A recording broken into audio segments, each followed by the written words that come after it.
तो यहाँ पे क्या था, पर्सन वाला एक टेबल कॉलम, सिंगुलर नंबर का एक कॉलम, प्लूरल नंबर का एक कॉलम। तो फर्स्ट पर्सन, सेकंड पर्सन और थर्ड पर्सन, किसी भी टेंस में जाइए, ये तीन चीज़ आपको बहुत बढ़िया से याद रहना चाहिए। और अगर ये आप लोग का कंसेप्ट नहीं रहा तो फिर करेक्ट टेंस तो छोड़िए, करेक्ट टेंस तो बनाना मुश्किल है, नरेशन वॉइस तो और भी नहीं बन पाएगा। इसीलिए सबसे पहले टेंस को अच्छे से समझ लीजिए। और बहुत सारे स्टूडेंट मैंने ऐसा पाया है कि कॉन्सेप्ट, बेसिक जो कॉन्सेप्ट होता है उसको नहीं समझ पाते हैं, इसीलिए थोड़ा असुविधा फेस करते हैं। तो सबसे पहले ये फर्स्ट पर्सन, ये फर्स्ट लिखा हुआ है तो फर्स्ट ये पर्सन कॉलम है तो इसको पढ़ेंगे first person singular number I, plural number क्या होगा, फर्स्ट पर्सन प्लूरल नंबर क्या होगा, we. Second person singular number you, second person plural number भी यू होता है। Third person singular number he, she, it. Noun, ये देखिए यहाँ पे एक से समझने की कोशिश करिएगा, ये नाउन है, नाउन यहाँ पे एस लिखा हुआ है, एस। एस का मतलब नाउन, जैसे naming words are called noun, naming words are called noun. नाम वाले शब्दों को हम क्या कहते हैं, नाउन कहते हैं। लेकिन वो नाउन भी क्या होना चाहिए, सिंगुलर होना चाहिए। जैसे मान लीजिए अभी हम लोग यहाँ पे लिखते हैं बॉय, BOY, बॉय, इन किसी बच्चे को हम लोग बॉय बोल सकते हैं, लेकिन ये क्या है, सिंगुलर है। अगर इसी को हम लोग लिखते हैं तो क्या होगा, ये बॉयज़, तब क्या ये प्लूरल हो गया। तो ये जो प्लूरल होगा वो क्या है, देखिए यहाँ पे नाउन प्लूरल फॉर्म में, नाउन पी। तो ये क्या है, थर्ड पर्सन प्लूरल नंबर है कि नहीं।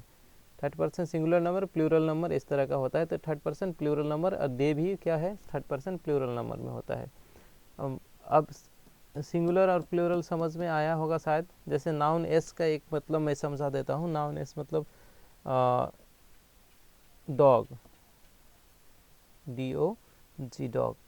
अगर ये क्या है, सिंगुलर है, समझ लीजिए किसी को हम लोग डॉग को डॉग बोलते हैं, कुत्ते को डॉग बोलते हैं, ये सिंगुलर है। लेकिन एक से ज़्यादा जब होगा तो डॉग्स, हाँ, तो डॉग्स, तो ये प्लूरल हो गया। ये इधर का जो ये वाला क्या है, सिंगुलर हो गया, ये प्लूरल हो गया। ठीक इसी प्रकार से अगर हम लोग लिखने जाते हैं बुक, BOO के बुक, ये singular, third person singular number हो गया नाउन वाला कॉलम का, ये नाउन वाला कॉलम का, ये नाउन का, ये नाउन जो नाउन एस लिखे हैं तो क्या है, ये बुक सिंगुलर है, थर्ड पर्सन है, क्योंकि ये किसी वस्तु को मान लीजिए किसी बुक को ही बुक बोलते हैं, उसका नाम है ना, किताब का नाम है तो बुक हम बोल देते हैं।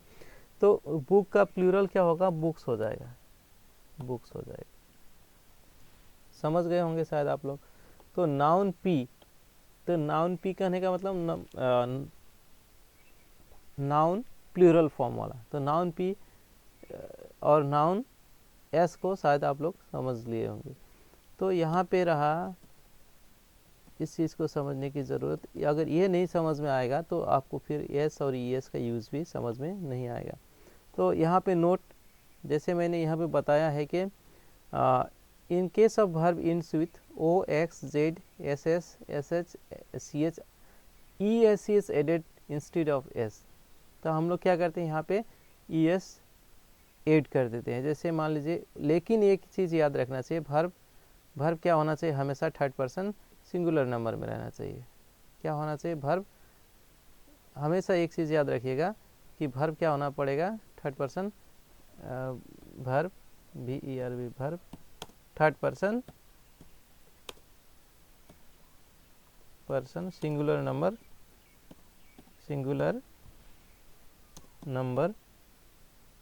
में होना चाहिए। हाँ, थर्ड पर्सन सिंगुलर नंबर होगा तभी क्या होगा, तब जाके क्या होगा वो, तब क्या होगा वो कि उसमें यस और ES का यूज़ होगा, तब जाके क्या होगा, उसमें यस का आप यूज़ कर सकते हैं, ES का यूज़ कर सकते हैं, व IES का यूज़ आप कर सकते हैं। ठीक है। तो अभी जैसे मैंने लिख दिया, ये आपको सिंपली 6 अक्षर याद करने हैं, OX, Z, SS, SH, CH। इन अगर ये वर्ब का लास्ट में रहा तो क्या होगा, हम लोग उस प्रेजेंट का इंडेफिनिट में, प्रेजेंट का इंडेफिनिट एक कंडीशन क्या है कि वर्ब हमेशा, verb third person singular number, sorry, subject, verb नहीं, subject, SUB, subject third person singular number होना चाहिए। एक कंडीशन